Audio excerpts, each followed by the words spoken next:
কিন্তু আমরা তো সকল দ্বিমতকে মেনে নিয়ে আমরা এই গণভোটটাকে অংশগ্রহণ করেছি। ফলে তারা তো আসলে মেজর সংস্কারগুলো মানছে না। তারা যেটা বলতে চাচ্ছে যে তাদের মন মতো করে তাদের ইশতেহার অনুযায়ী তারা সংস্কার হয়তো করতে চায়। তো তাদের ইশতেহার অনুযায়ী সংস্কার করতে হলে এত ঐক্যমত কমিশন, এত আলাপ আলোচনা, তো সব কিছুই ব্যর্থ বিফল। এটা তো আসলে প্রয়োজন ছিল না। আর বিরোধী দল হিসেবে যে ভূমিকা, বিরোধী দল হিসেবে আমরা কিন্তু বলেছি, বিরোধী দল হিসেবে আমরা একটা দায়িত্বশীল আচরণ করতে চাই, দায়িত্বশীল ভূমিকায় থাকতে চাই।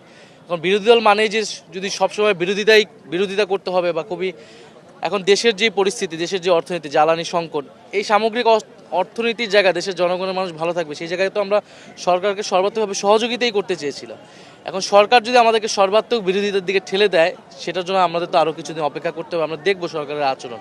তারপর আর তাছাড়া আমরা প্রথম অধিবেশন আমরা ওয়ার্কআউট করেছি, যেখানে যেখানে কঠোর অবস্থান নেওয়া প্রয়োজন সম্পূর্ণভাবে সেখানে নিচ্ছি, যেখানে যেখানে একটা সমঝোতার জায়গা থাকা প্রয়োজন সেই জায়গাটুকু আমরা রাখছি। আমরা গণভোটের গণভোটের আদেশ নিয়ে কিন্তু সরকার দলের পক্ষ থেকে সেদিন প্রশ্ন তোলা হয়েছে।